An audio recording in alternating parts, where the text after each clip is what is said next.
Hello and welcome to the Matt's Movie Reviews podcast. I am your host, Matthew Pejkovic, and this is episode number 662.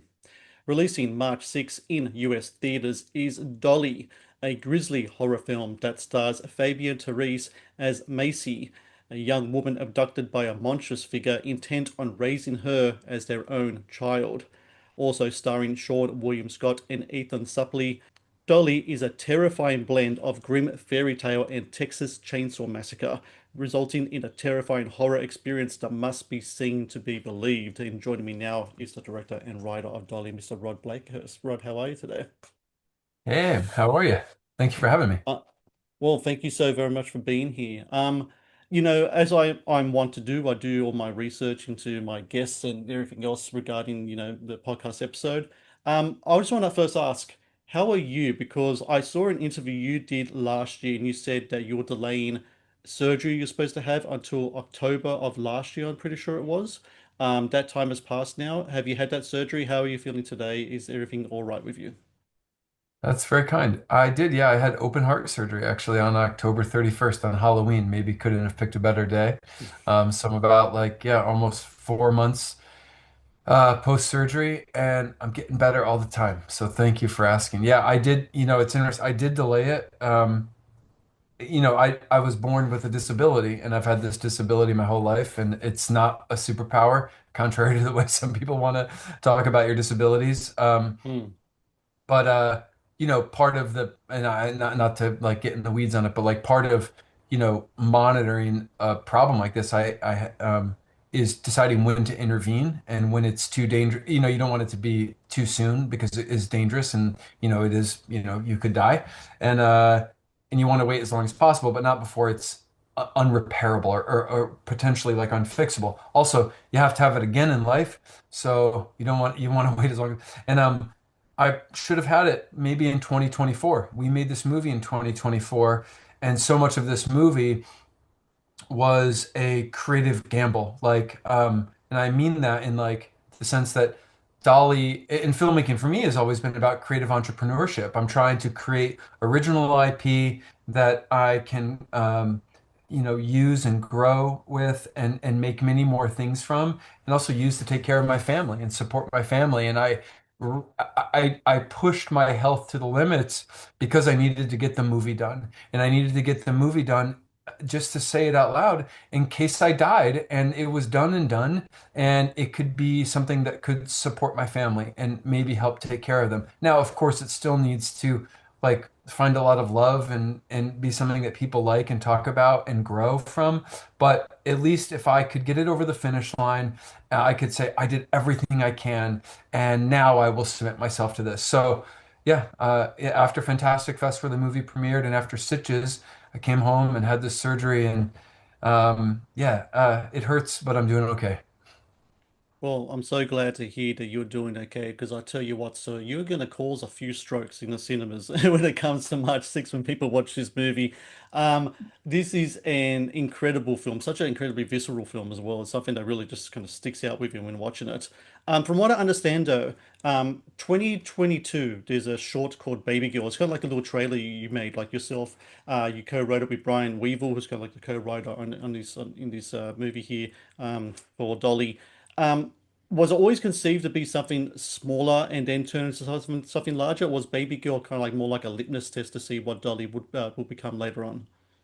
Yeah, so Dolly was originally called Baby Girl actually, and we only changed the title because we actually when we were shooting the movie, like people would see it, they'll see it in the slates or the photographs. It was still called Baby Girl then, but by the time we finished, there was a Nicole Kidman A24 film Yeah. out called Baby Girl, and we knew, we can't compete with that. And at the same time, like once we were just whiteboarding ideas, and we were like, oh, well, it's got to be called Dolly, right? Like it was easy to say we could see the franchise. We'd always mapped out a franchise back in 2021 when Brandon and I wrote the feature. But the Baby Girl short is actually just a proof of concept. We took a Mm. collection of moments, from the movie, from the larger screenplay, and just wanted to show people a taste of what this might feel like. It's funny because in the movie, there is a moment, and it might even be in the trailer, so there's no spoilers here. There's maybe a moment where you see Dolly carrying Macy over their shoulder. Um, that was originally Dolly dragging Macy through the woods, much like you see in the baby girl proof of concept. And you do see some other things in the proof of concept that you see in even the way that the man who comes for her gets treated by Dolly and what happens to him, but at a great distance because we were just on my friend's land in South Nashville with just four of us in the woods trying to make something up. And so, but I think you can see the pieces of Baby Girl that then add up to the we're taking little disparate pieces from the feature, the house at the end. Some of the ways Dolly's treating her new child, some of the things you see in the woods, those things all get parsed out in the feature version of it. But yeah, it was just we were trying to, you know, show people what the movie might give them a taste of what it might look like. I think as a filmmaker, you're always trying to. I see the movie very clearly in my head, and for those who aren't a filmmaker who need a physical approximation or a representation, I've found that it sometimes helps to do that to show them, hey, this is what we're trying to move towards, and that's what that short film is, or that proof of concept is. I mentioned grim fairy tale in my intro in regards to describing this film. I think something that comes up, like what we see straight away, is this poem, four stance poem that comes up in the movie. There's always an intention for yourself to have that kind of almost fairy tale aspect to this movie. Of course, you're in the woods. You have this kind of dollhouse, which is kind of like almost almost kind of like a Hansel and Gretel kind of situation with the house and everything else. Was that always the intention to have that kind of component with there all the time? No, that's not on the page. That's a discovery, right? And I think that this it's fascinating to me actually. Like the the movie was always fabulistic, or like a like a dark fairy tale, right?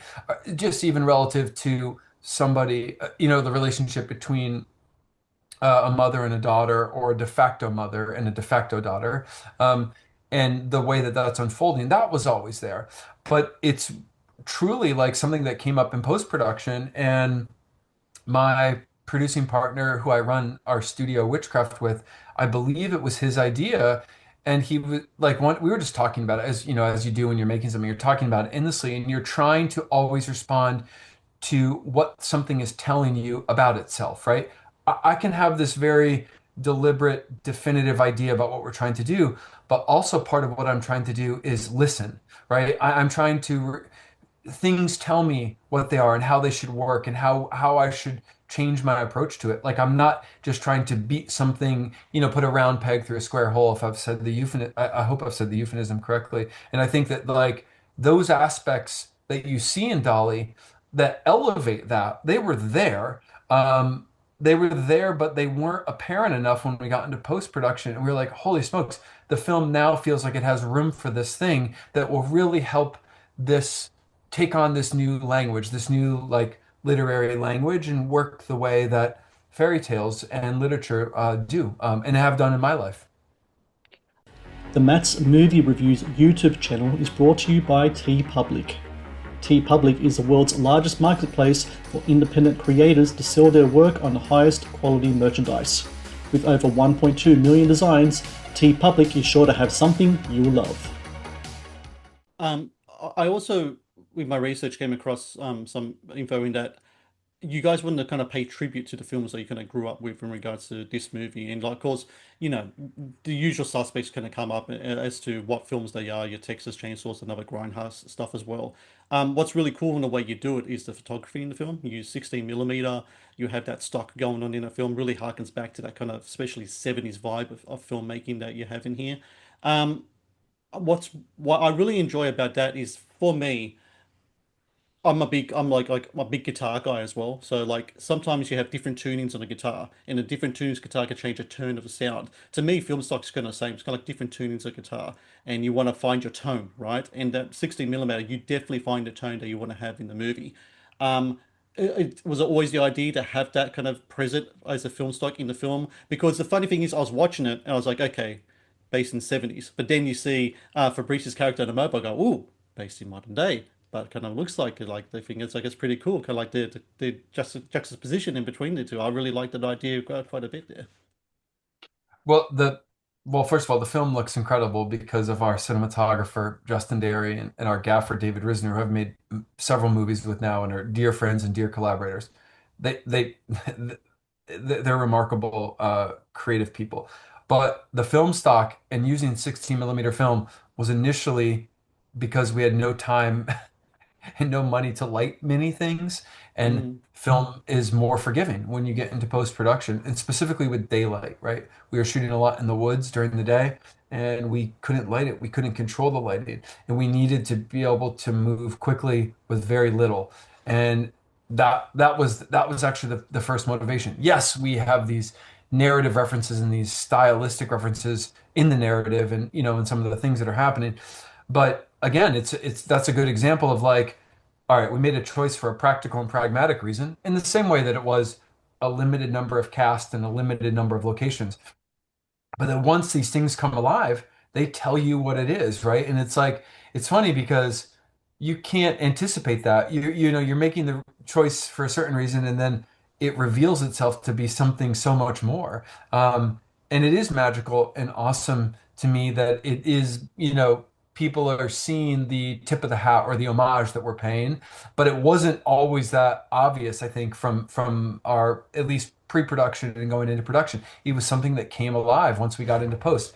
It's interesting, like even our color design actually is from the original Snow White from 1938, right? Which interesting. actually was a way that we were able to go. We were like, all right, well, this, and it was always a creative reference because again, Snow White and Alice in Wonderland and some of these original Disney films, which is like, not those are actually horrifying films when you think about it, and specifically relative to what those protagonists are going through. I mean, they're one step away from like a true horror movie. But the color qualities of that were like always more important than the 16 millimeter. And we probably could have done that with digital. But it just it as things go, it comes alive the way that it does, and you don't know though until you get that film back and you start working with it and you go, holy shit, this feels like a Grindhouse movie. Well, I mean, it was grindhouse and grimy on the page to a certain extent. I actually think it was probably far quieter on the page than it is. The movie is like very vibrant and punchy and in your face. I don't know, but I also don't know anymore if it would have been quieter and as yeah, like slow. If like knowing what I know now, I cannot separate what I know now from where we started. Somebody else would have to read it someday and go, "Oh yeah, this version would have been different," because it is what it is, and I love it for exactly what it is now. And something, of course, that I get maybe a lot of people talk about in the film is that, horror, the antagonists, the monsters, usually males, men. This time you got, the baby girl. You got a female antagonist, very rare in a horror movie. And you need to find someone to fill in these shoes. You come across Max the Impaler, an independent wrestler. I think she was just with was it NPW wrestling, the Billy Corgan The NWA National Red, NWA, yeah, NWA. That's right. Um, and now Max takes on this role of Dolly. I'm pretty sure it is Max's feature film debut. Um, and you couldn't find a better person to play Dolly in this movie because you needed that monstrous. You needed. As soon as I watched it, I had to make you. I knew that you were dealing with something different here because you needed that presence. And sometimes scale kind of works in a funny way. You don't see it at first, but when Sean William Scott comes into the frame first, and there's that conflict that happens there, that's when you see the difference. And you're like, oh yeah, this is what we're dealing with here. The strength, everything else that comes with it. Um, how lucky were you guys to find Max to be able to do this role? Because I think it's honestly, if anyone else kind of took it on, I don't think it would have had that certain something kind of Max brings to it because Max's work as a wrestler in itself is performative art in a lot of ways because I'm a big wrestling fan and I see it that way. And Max just does a fantastic job in this film as Dolly, as the yeah. baby girl in your film. Max is a remarkable performer, a remarkable person, and Dolly is what they are now as a character because of Max and because of the work that Max did. I actually like just this morning I was talking to my producing partners and I was saying, you know what? like, you know what? Screw it. Like, I don't know how to pull it off, and I don't even know where to begin. I don't have the time or the money. But I was like Max for best performer at the Oscars. I was like, yeah, Hmm. they'll never, no one will ever go for it, but why not? Because it is so hard to do so much with so little, and to do it where you can barely see and you can barely hear in your performance behind a mask, and to bring the amount of character and nuance that they did to it. I was at a loss actually. I knew that we needed a gifted physical performer, and I think when we first started looking, we thought athletes. Or movement artists, dancers, things like this. And it was my producing partner, Ross, who here in Nashville had seen a flyer for the NWA, a promotion. And on that promotion was an image of Max. And their image is so arresting that I just started hounding them across all their social media. And eventually someone told them to get back to us, probably to shut us up. And but Max agreed to meet me for lunch, and I drove up to Louisville, Kentucky on a Sunday, and we had lunch. And Max told me when we sat down that their lifelong dream had been to be a villain in a horror movie. In wrestling, they are a heel, right? So they play Hmm. the bad guy, right? For those who don't know. And they'd begun to think that might not ever get to happen in their life. You know, they're getting older, we're all getting older. And it just, I knew at that moment that like not only was did Max need to be Dolly, but that Dolly was going to be more than I could ever have written them to be, the character to be. And that's because, of course, in like true collaboration, 1 + 1 = 3. And Max brought to it lived history, family history, pain, trauma. I don't want to speak for them, but I know that that's up there. They also did all this incredible research into the story of this young woman who years ago named Jeannie, baby Jeannie, was raised in captivity before they were freed after a long arrested development. And I believe Jeannie has lived a life of anonymity and is not. I don't know where they are, but I think they might still. Wikipedia tells me they might still be alive somewhere. And Yeah. Max did all this research into their physicality and their mannerisms and into the ways that that sort of depraved existence would impact a person as they're coming of age and learning to become human or an approximation of human of a grown up or a grown person. And Max put all of that into the character, and it really has blown my mind, like time and time again, to watch their performances and to see it. And you can see it in the movie. And that's why I say that, like, I'm not joking about trying to win them an Academy Award. Why should we not try? Right? Like that is like they've done a remarkable job here. And I hope that other people see that too in the movie and see the work that went into that. The Matt's Movie Reviews podcast is brought to you by Amazon Prime Video. One of the best on-demand streaming services available, Amazon Prime Video features exclusive Amazon originals as well as popular movies and TV shows. Watch Amazon Prime Video anytime, anywhere. And I hope people also appreciate the work of the practical effects in this movie as well. You have a yellow moth, small practical effects team, and when I say small, two-person practical effects team working with you on this project. They do a fantastic job in this movie. I think practical effects and horror just go hand in hand more than any other kind of like a genre of film.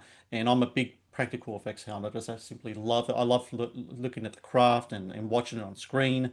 And then you also got Don Martin who puts together the mask, the Dolly mask as well, because every antagonist needs that thing, needs that mask or something. You got to kill a mask, pardon the pun, here with Dolly as well.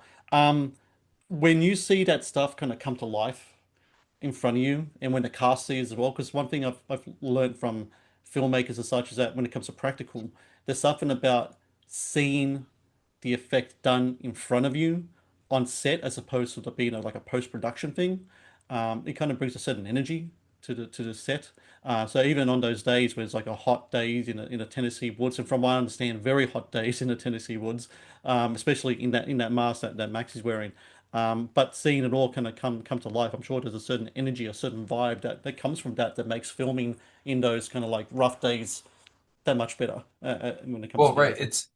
It's meant to be tactile and that that is supposed to be apparent on the screen, and then it becomes very real for everybody there. I mean, outside of the fact that some people are literally wearing the most amount of sticky blood you've ever seen in your life. Yeah. It's interesting, like we had a moment filming in the woods where there's blood everywhere, and I think a hiker came through the woods, and I wasn't there for this for the totality of this experience, but they came across Macy, who's wearing a white dress and has all of these insane cuts and bruises and is covered in blood and gore, and I think the hiker walked by and stopped and said, "Hey, are you all right?" And I think my producers answered and they were like, "Oh yeah, we're just making a movie. Everything's all right." And the hiker said, "I'm gonna need to hear it from her, actually. Like actually maybe something was wrong with what we were doing." And I was like, "Holy shit, like that means our the practical effects are working, right? It's created a visceral reaction here. You can Yeah. see it. You can like the yeah, you can just tell, right? And you can just tell in a movie when that is the case. We all can tell. It's you know, I'd like to think that also I'm an analog soul in a digital world. People make fun of me for that. I have a lot of respect for that, like writ large, the permanence of something, right? Like whether it's a book, I can't read a book on a Kindle. I don't know what it is, or I like physical media, tapes. Like I just like these things. And I feel like in some ways, like so much of what we were doing here was trying to do exactly that. I mean, we built a house. We built the inside of a house that's in an old perfume factory, right? Like, I don't know, it's like it's got to be real, right? We're not shooting on a volume. Well, first of all, we didn't have the money to shoot on a volume wall. We're gonna shoot in real woods. These are real places. I mean, I could go to those other places, those other situations, but for me, like, I also like filmmaking as an adventure, right? Like, you get to go step into a world and get to be there and have that impact the way you're doing something. And yes, we're in the Tennessee summer and it's hot and there's poison ivy everywhere and I've got it all up my back and there's ticks and people are getting cut and scraped. But like that frustration sometimes, as long as everyone's safe and talking about how they're safe and making space for when things need to slow down or we need to stop or take a breather, it comes through, right? It actually like you can feel it. And so I go, well, that's a product of practical tactile realities. And so I love that in my movies as well. I mean, hell, look at Denis Villeneuve making Dune in the desert. Like sometimes Yeah. I see these pictures and it's just there's just a camera out there with two great actors and a location sound person. Like, man, you can tell, right? Like you can tell. I want more of that, please. Final question. You mentioned uh, possibility of franchise, writing it very much intends to be some type like a horror franchise in its own standing. Um, all horror antagonists have a lore to them. We don't know much about, baby girl's lore in Dolly. There's little bits and pieces you can kind of thread together when watching it. Do we delve into more of what made baby girl who she is going forward? Are we looking at prequel? Are we looking at something like that? More backstory? What, not to give away too much, but what can we Sure, foresee, in the years to come after that March 6th sure. release date and everyone is blown away by what you've done here with Dolly? Well, that's very kind. Those are kind words. Thank you. And I do hope everyone goes and sees it on March 6th. I would be very grateful. My family would be very grateful if you saw it, if people saw it.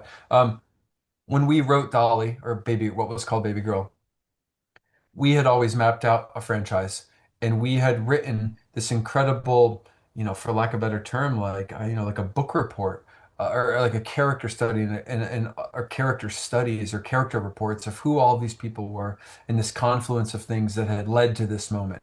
Um, we start where we do in the Dolly franchise because of practical reasons, time and money, and needed to keep it small and contained so that we could achieve this. We deliberately left breadcrumbs. You're talking like people are picking up on them that there's something much greater, and it gets revealed throughout the film. And certainly, like Dolly's, intentions and their relationship to all of this, it gets revealed, right? As you learn the things you do. And but the goal with Dolly was always, again, to create a movie that I could make forever, right? Or that we as a company, we as a studio could make forever. We've always we've always killed ourselves to make movies that then no longer become ours, right? And I talk about it like they're children. You make a movie and it grows up, you send it out into the world, and some of my movies have become those kids are too famous to come, they forget to come home and visit mom and dad. Some have toxic relationships with their parents or don't talk to mom and dad. Some just dropped off the face of the earth and I never hear from again. Well, I have two daughters. One of them is in the film, but I would like them to come home forever and for them to be a part of my family forever. And so Dolly was always designed from that standpoint. It's interesting hearing, there are, and I get it, no movie is for everybody, and if it is, it's probably not great because how can you satisfy everybody, everything all at the same time? But I do think here that so there are people that, have asked about some of this and wish that Dolly had more of this on screen, and I say, well, I can't take care of everybody now, but I tell you what, if you want to know more about Dolly, let me let you into what we're doing next. Let me show you. I'll send you the scripts. We'll send you the mini scripts, and I would love your feedback because I'm just a horror fan that's getting to make a movie, and I want, I want to make the type of movies that I want to see, and I feel like aren't getting made, and I think some other people do that as well, or are responding that way in the genre community as well, and so I think everyone will be pleased with everything that happens next. Of course, there are higher hurdles to overcome going forward. But if everybody stays through the very, very, very, very end of Dolly, you'll maybe learn a little more about, or there'll be a couple more breadcrumbs for what lies ahead. Everyone who wants more is going to be sufficiently satisfied. They're going to get to eat a very big fancy dinner the next time out.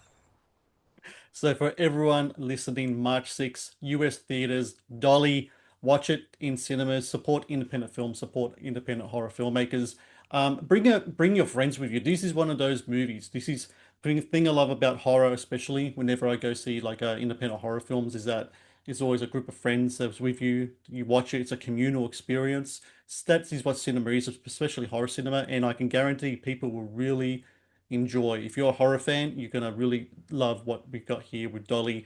Practical effects, 16 millimeter film, new, fresh antagonist that's on the screen. Great performances, especially at Fabienne. I thought she just was fantastic throughout this movie. The craft, everything else, and it always all comes back to Mr. Rod Blackhurst. So very kindly has joined me today. Thank you, Rod, for your time today. Best of luck with the film's release, and yeah, hopefully, yeah, in a year from now, I read a trade that says, Dolly's second, production of the Dolly franchise is going ahead, and we can talk again in the future. It's been a pleasure. I, I would love that, Matthew. Thank you so much. It's very kind words, and thank you for spreading the word. All right, I'm just going to press stop here. Thank you for watching the Matt's Movie Reviews channel. Please subscribe for more reviews, podcast interviews, and exclusive content.